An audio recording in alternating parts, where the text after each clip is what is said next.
Hello students.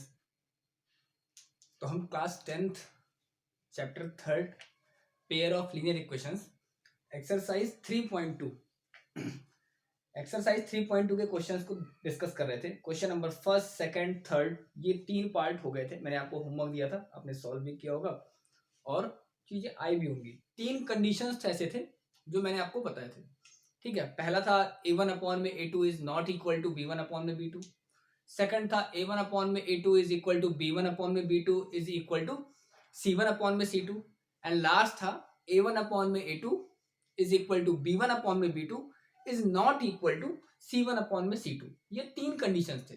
इन 3 conditions पे graphically और algebraic क्या क्या कंडीशंस बनते थे ये आपको बताया गया था। ठीक है, exercise 3.2 question number first, second, third, fourth ये मैंने आपको करवाया था और होमवर्क दिया था। ठीक है, और कंडीशंस में जब a1 अपॉन में a2 is not equal to b1 upon b2 था तो लाइन जो थी, लाइन आपकी इंटरसेक्टिंग लाइन थी और जो सॉल्यूशंस मिलते थे वो आपके, ये कह सकते हैं कि सॉल्यूशंस आपके यूनिक हुआ करते थे, वन सॉल्यूशन हुआ करते थे। सेकंड जो था a1 अपॉन में a2 is equal to b1 upon में b2 is equal to c1 upon में c2। तो जो लाइन होती थी वो कोइंसिडेंट लाइन होती थी और जो सॉल्यूशन थे वो मैनी सॉल्यूशन मिला करते थे। थर्ड लास्ट था a1 अपॉन में a2 is equal to b1 upon में b2 is not equal to c1 upon में c2। तो जो इसकी लाइन थी वो पैरेलल लाइन मिलती थी और जो सॉल्यूशन थे वो सॉल्यूशन आपके नो सॉल्यूशन हुआ करते थे। ठीक है, तो इन तीनों बात को आप ध्यान में रखेंगे। ऐसे ही क्वेश्चन नंबर मैंने कहा था फिफ्थ बताने के लिए, क्वेश्चन फिफ्थ अगर आप पढ़ेंगे तो ये एक्सरसाइज 3.1 के जैसे ही है। क्या है? Half the perimeter of a garden which is rectangular and whose length is 4 metre more than its breadth। ठीक है, कह रहा है लेंथ और ब्रेथ की बात हुई है, लंबाई और चौड़ाई की बात हुई है। ये बोल रहे हैं कि length is 4 metre more than. तो अगर हम ये मान लें, ये आपका फिफ्थ है आई थिंक, फिफ्थ। अगर ये मान लें कि ब्रेथ जो है ये आपका x है, लेंथ जो है ये आपका y सेंटीमीटर, सेंटीमीटर मीटर कुछ दिया हुआ है, हाँ ठीक है, ये सेंटीमीटर में दिया हुआ है, सेंटीमीटर है। ठीक है, अगर ये मान लें, अब क्वेश्चन जैसा क्वेश्चन कह रहा है वैसे क्वेश्चन को पढ़ते जाएंगे और वैसे वैसे क्वेश्चन को सॉल्व करते जाएंगे। क्वेश्चन ये कह रहा है कि length is 4 metre more than its breadth.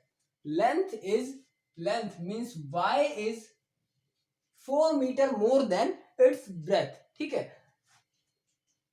Length is 4 metre more than, जो लंबाई है वो 4 मीटर ज्यादा है किसके? चौड़ाई के। लंबाई जो है वो 4 मीटर ज्यादा है चौड़ाई के।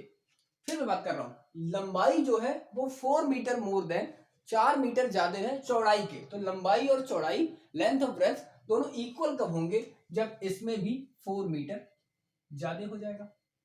अब दोनों हो गए इक्वल, ये अकॉर्डिंग टू क्वेश्चन। ठीक है, पहला कंडीशन। दूसरा कंडीशन कह रहा है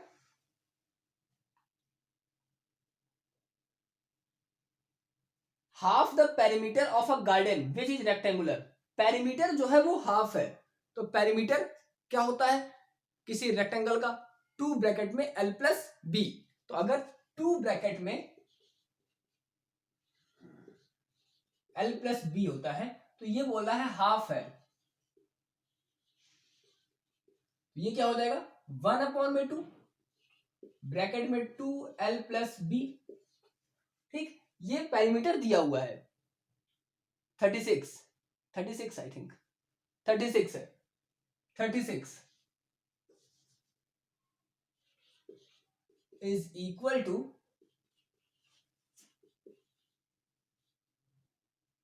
l प्लस बी।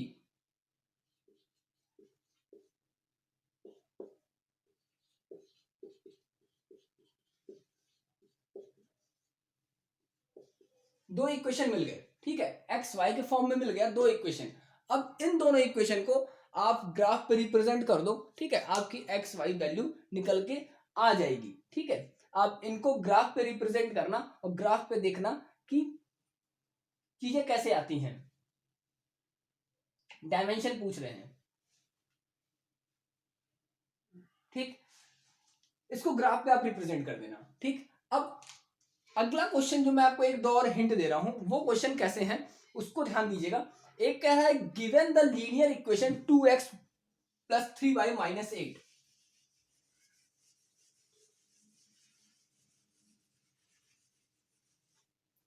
एक लीनियर इक्वेशन दिया हुआ है 2x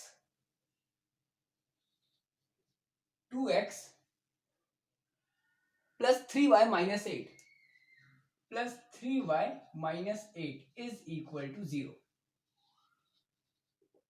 ये कोई एक लीनियर इक्वेशन दिया हुआ है, ठीक है।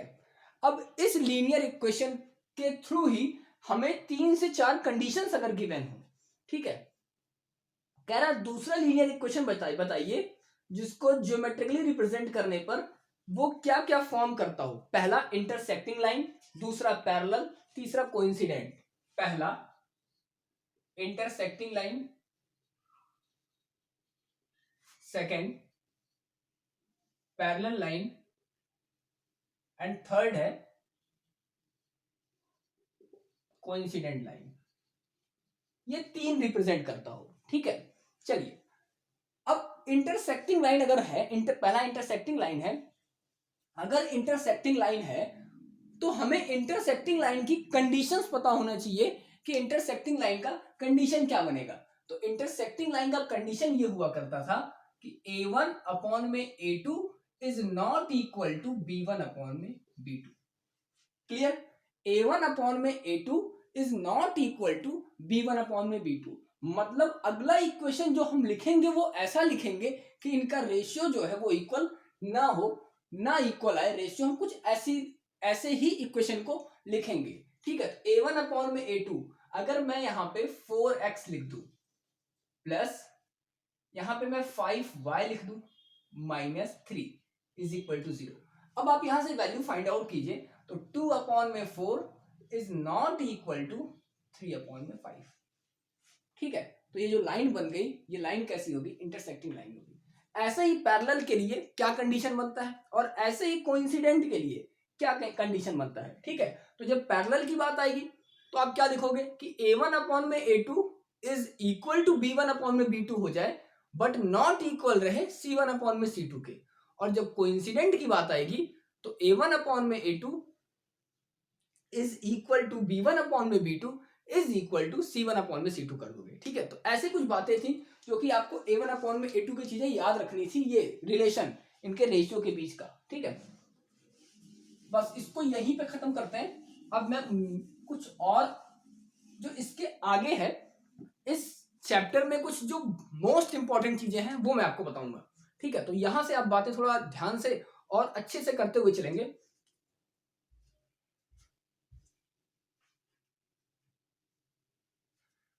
चलिए, तो मैंने आपको एक बात कही थी कि इक्वेशन को, पेयर ऑफ लीनियर इक्वेशन को सॉल्व करने के 3 मेथड होते हैं। पेयर ऑफ लीनियर इक्वेशन को सॉल्व करने के 3 मेथड होते हैं। क्या क्या बताया था? पहला मेथड सब्स्टिट्यूशन मेथड, दूसरा method elimination method and third last है क्रॉस मल्टीप्लिकेशन मेथड। इस 3 मेथड से किसी भी पेयर ऑफ लीनियर इक्वेशन को सॉल्व कर सकते हैं और सॉल्व करने के बाद जो आंसर आएगा वो तीनों मेथड से सेम आएगा। तो आपको ध्यान देने वाली बात यह है कि जब भी एग्जाम में क्वेश्चन आए solve the following pair of linear equation, अगर केवल ये बोलते हैं कि पेयर ऑफ लीनियर इक्वेशन को सॉल्व कीजिए तो आप कोई भी मेथड अप्लाई करना, आपका आंसर सेम आएगा। बट अगर ये बोला जाता है solve the following pair of linear equation by this method, अगर उस मेथड का नाम दे दिया, उस मेथड का नाम गिवन है इक्वेशन में, तो आपको हर हाल में वही मेथड अप्लाई करना पड़ेगा, ठीक है। तो ये बातें थोड़ी आप ध्यान रखेंगे। तो मैं फर्स्ट मेथड को आज यहां पे डिस्कस करता हूं। फर्स्ट मेथड जो है वो आपका है सब्स्टिट्यूशन मेथड। अब इसको कैसे सॉल्व करते हैं ये आज देखेंगे, ठीक है। पहला मेथड जो है वो है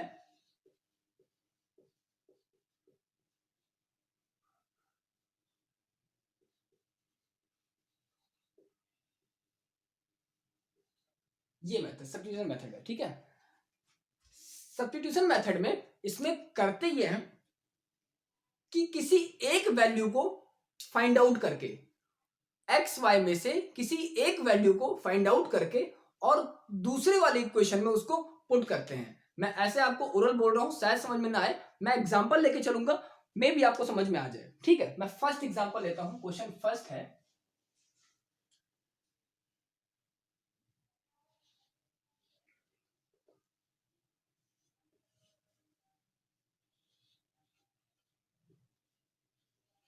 है, देखेंगे ध्यान से, x plus 2y is equal to 3, x plus 2y is equal to 3 and 7x minus 15y is equal to 2, 7x minus 15y is equal to 2। ऐसे दो पेयर ऑफ लीनियर इक्वेशन हमें गिवन होंगे। सबसे पहला काम करेंगे, एक को हम नाम दे देंगे इक्वेशन फर्स्ट और दूसरे को हम नाम दे देंगे इक्वेशन सेकंड। एक को हमें नाम देना है इक्वेशन फर्स्ट और सेकंड वाले को नाम देना है इक्वेशन सेकंड। अब इस मेथड में करना क्या है, इस बात पे फोकस करेंगे। हम इक्वेशन फर्स्ट से x या y की वैल्यू को फाइंड आउट कर रहे हैं, तो यहां लिखेंगे फ्रॉम इक्वेशन फर्स्ट क्या मिल रहा है, x plus 2y is equal to 3, then x is equal to 3 minus 2y। इसको दे दिया हमने नाम इक्वेशन 3, ठीक है। इतनी बात सभी को क्लियर होगी। इसको हमने इक्वेशन 3 नाम दे दिया। मैं आपसे क्या कहा था, किसी एक की वैल्यू x या y, किसी एक की वैल्यू को आप यहां से फाइंड आउट कर लेना। मैंने x की वैल्यू को निकाल लिया इन टर्म्स ऑफ y के टर्म में। अब इस मेथड में बस यही करना है कि इस x की वैल्यू को उठा के इस सेकंड वाले इक्वेशन में x के प्लेस पे पुट कर देना है, ठीक है। तो क्या लिखेंगे, फ्रॉम इक्वेशन 3 एंड 2। 3 एंड 2 से अगर ये देखा जाए तो 3 क्या लिखा हुआ है, लिखा है 7x minus 15y is equal to 2। 7 into x की वैल्यू है 3 minus 2y minus 15y is equal to 2। 7 3 जा 21 minus 14y minus 15y is equal to 2। इसको अगर सॉल्व करें तो ये हो जाएगा 29y is equal to 2, then minus 29y is equal to 2 minus 21, minus 29y is equal to minus 19। ये cancel हो गया तो यहां से y is equal to 19 upon में 29, ठीक है। y की वैल्यू क्या निकल के आ गई, 19 अपॉन में 29। इसको सॉल्व करने के बाद, ठीक है, ये तो सिंप्लीफिकेशन था, आप इसको सॉल्व कर लिए होंगे, ठीक है। y की वैल्यू क्या निकल के आ गई, 19 अपॉन में 29। अब अगला स्टेप क्या करना है, एक एक स्टेप को ध्यान देंगे। अब हमें यहाँ पे y मिल गया, अब निकालना है x, तो इसको हम नाम देते हैं 4। अब अगर इस y की वैल्यू को हम इस y के प्लेस पे पुट कर दें और सॉल्व कर दें तो x निकल जाएगा, ठीक है। तो फिर यही करेंगे, फ्रॉम इक्वेशन 3 एंड 4। 3 एंड 4 क्या है, 3, x is equal to 3 minus 2y, x is equal to 3 minus 2 into y की वैल्यू 19 अपॉन में 29, x is equal to 3 minus 38 upon में 29, ठीक है। x is equal to 38 upon में 29। अब इसको सिंप्लीफाई करते हैं, इसको सिंप्लीफाई करते हैं, x इज इक्वल टू, इसका एलसीएम लेंगे तो ये आएगा 29, हाँ ठीक है, ये आएगा 29। अब अगर 1 से 29 को डिवाइड किया 29, 29 3 जा,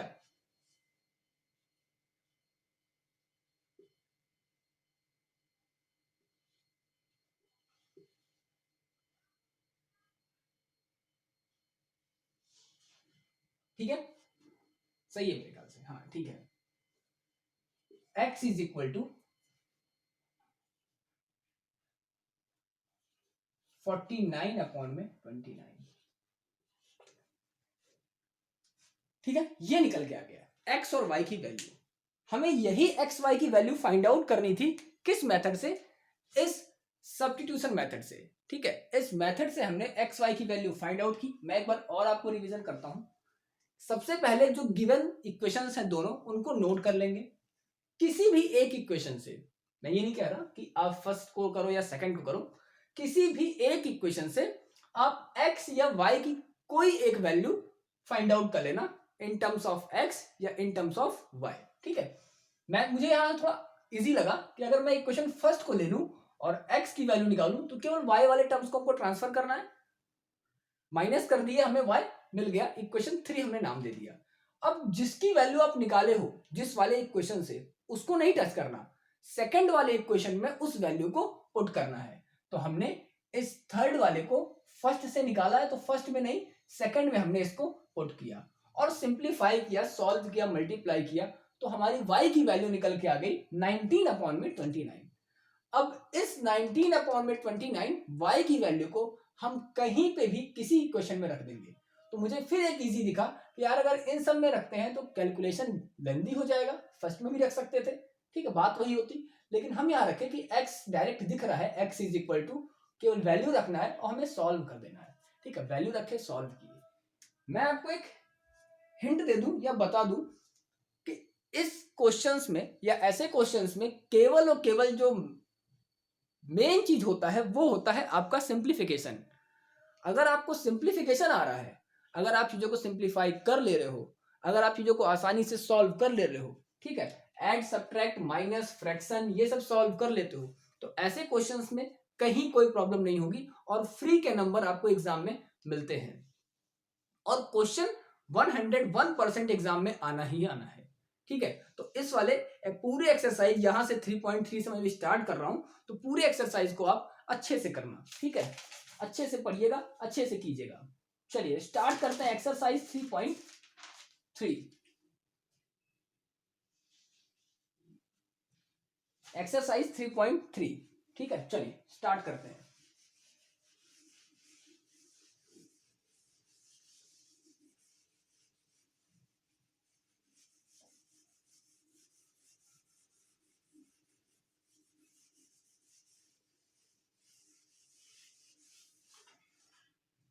exercise 3.3 question number first.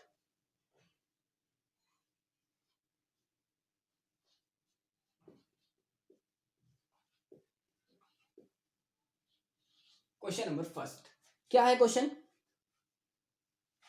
Solve the following pair of linear equation by using the substitution method. क्या है? x plus y is equal to 14,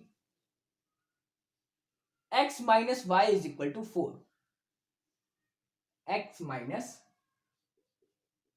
Y is equal to 4।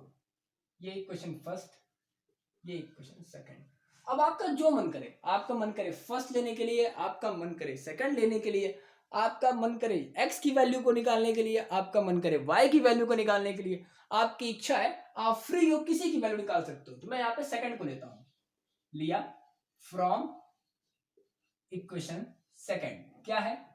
x minus y is equal to 4, then x is equal to 4 plus y, इसको दे दिया third नाम। अब इस third को first में हम पुट करते हैं। ठीक है, तो लिखेंगे from equation first and third. ठीक, क्या है भाई? x plus y is equal to 4 plus y, x के प्लेस पे, सॉरी 4 प्लस वाई नहीं, ये आपका 14 है।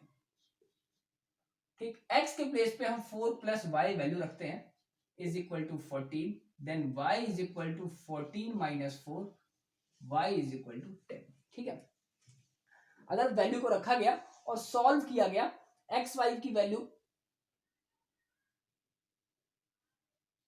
एक minute,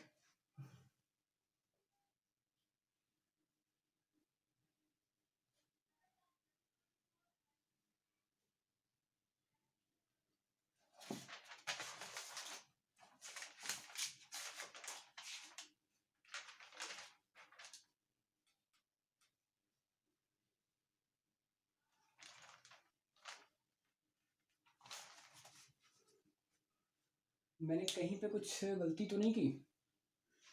x plus y is equal to 14, x minus y is equal to 4, x minus y लिया, 4 माइनस वाई किया। हाँ ठीक है, ये एक चीज यहाँ मिस्टेक हो गया है। ये मुझे x के प्लेस पे y प्लस 4 तो रखा था, 4 प्लस वाई तो किया था, एक y यहाँ पहले से भी था, तो ये हो जाएगा 4 plus 2y is equal to 14, 2y is equal to 14 minus 4, 2y is equal to 10, then y is equal to 5। y की वैल्यू आ गई 5, इसको दिया इक्वेशन 4 नाम। अब इस इक्वेशन 4 को हम कहां यूज करते हैं? थर्ड में। फिर लिखेंगे from equation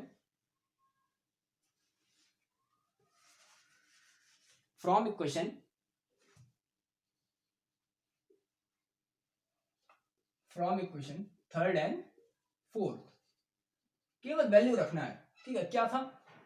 x is equal to 4 plus y, then x is equal to 4 plus 5, x is equal to 9। बस सॉल्व हो गया। ठीक है, इतना इजी मेथड, मतलब इतना आसान मेथड कि आपको कुछ नहीं करना है, बस एक वेरिएबल की वैल्यू फाइंड आउट करनी है, दूसरे वाले इक्वेशन में पुट करनी है, फिर सॉल्व करनी है, एक्स वाई की वैल्यू निकल के आ जाएगी। ठीक है, ये एक्सरसाइज 3.3 का क्वेश्चन नंबर फर्स्ट था। अब आते हैं क्वेश्चन नंबर सेकंड पे, बी वाले पार्ट पे। इसका बी पार्ट मैं यही सॉल्व करता हूं।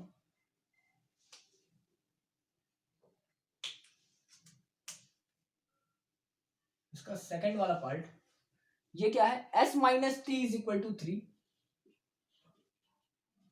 Equation first. s अपॉन में t, सॉरी t नहीं, s अपॉन में 3 प्लस t अपॉन में 2 इज इक्वल टू 6। अब थोड़ा सा कॉम्प्लिकेटेड बनाने के लिए इसने यहां वैल्यू फ्रैक्शन में दे दी, तो आपको डरने की जरूरत नहीं है। इस वाले क्वेश्चन को सॉल्व करो, ये हटा दो इक्वेशन सेकंड, इस वाले इक्वेशन को सॉल्व करो। 2 और 3 का एलसीएम लीजिए, 6 आएगा, 3 2 जा 6, 2 ये हो जाएगा 2s, 2 3 जा 6, 3t is equal to 6, 2s plus 3t is equal to 36। ठीक है, 2s plus 3t is equal to 36, ये वैल्यू आपकी निकल की आएगी। ठीक है, अगर इसको अगर ऐसे सॉल्व किया जाए तो ठीक। अब करना क्या है, इसको इक्वेशन सेकंड नाम दीजिए। आपको करना क्या है, फर्स्ट से आप s की वैल्यू निकालिए, तो यहां लिखेंगे फ्रॉम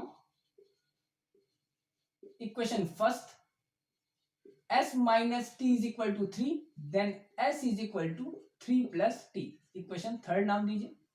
ठीक है, अब आपको सिंपली वही बात जो मैं बार बार बोलते आ रहा हूं कि इस s की वैल्यू को आप कहां कीजिए, इस s की वैल्यू को आप सेकंड में पुट कीजिए, तो लिखेंगे फ्रॉम इक्वेशन 2 एंड 3। ठीक है, क्या है second equation? 2s plus 3t,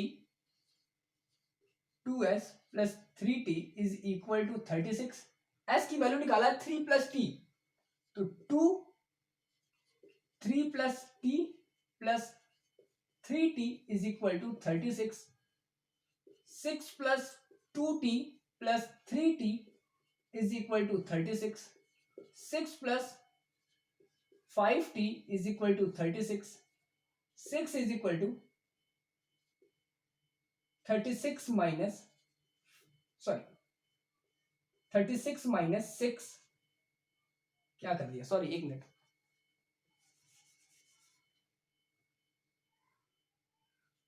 5t is equal to 36 minus 6, 5t is equal to 30, then t is equal to 30 upon में 5, t इज इक्वल टू 6। ये निकल के आई t की वैल्यू। ठीक है, इसको आप नाम दीजिए क्वेश्चन 4 का, और इस t की वैल्यू को आप इस थर्ड में पुट कर देंगे तो s निकल के आ जाएगा। फिर लिखिए फ्रॉम इक्वेशन 3 एंड 4, क्या है third equation? s is equal to 3 plus t, then s is equal to 3 plus t की value 6, s is equal to 9। 9 और 6, आई थिंक आंसर यही आ रहा होगा, 9 और 6। यस ठीक है, सही है, ठीक है, ये वैल्यू निकल के आ गई। ये आपका बी वाला पार्ट था, सेकंड पार्ट था एक्सरसाइज 3.3 का, ठीक है, एक्सरसाइज 3.3 क्वेश्चन नंबर फर्स्ट का सेकंड पार्ट। अब इसके बाद भी question C D E F 4 part दिए हुए हैं, और सबसे इंपॉर्टेंट पार्ट जो है वो आपका आ रहा है क्वेश्चन नंबर थर्ड से। क्वेश्चन नंबर थर्ड में करीब 6 से 7 क्वेश्चन हैं, ठीक है, इन क्वेश्चंस को 6 क्वेश्चंस हैं, ठीक है, इन क्वेश्चंस को एक एक करके सॉल्व करेंगे, सारे क्वेश्चन को सॉल्व करेंगे, ठीक है, ये मेरी प्रॉमिस है। बट अभी मैं आपको होमवर्क जो दे रहा हूं वो एक्सरसाइज 3.3 का फर्स्ट सेकंड मैंने सॉल्व किया, थर्ड फोर्थ फिफ्थ 6 मतलब C D E and F ये आप सॉल्व करेंगे, और इस मेथड को देखेंगे। क्वेश्चन नंबर सेकंड भी आप सॉल्व कर सकते हैं, ठीक है, फर्स्ट में 4 पार्ट बचे हुए हैं, उस 4 पार्ट को और सेकंड क्वेश्चन को आप सॉल्व कर सकते हैं, प्लस जो थर्ड क्वेश्चन के 6 पार्ट हैं ये 6 मैं सॉल्व करूंगा। मेथड बहुत इजी है, अब इस मेथड को अपने माइंड में अपने दिमाग में बैठा के चलना है, और ये मानना है कि ऐसे क्वेश्चन आपको एग्जाम में मिलने वाले हैं, ये सोच के आपको सॉल्व करना है, ठीक है। तो प्लीज रिक्वेस्ट है, एक एक क्वेश्चन को सॉल्व कीजिए, खुद से सॉल्व कीजिए और वैल्यू फाइंड आउट कीजिए। दूसरी बात, ऐसे सीक्वेंस से आप पढ़ाई करते रहिए, बहुत सी चीजें ऐसी हैं जो अभी आपको नई सीखने को मिलेंगी। क्लास 10th में बहुत सी बातें ऐसी हैं जो कि आपको 9th के बाद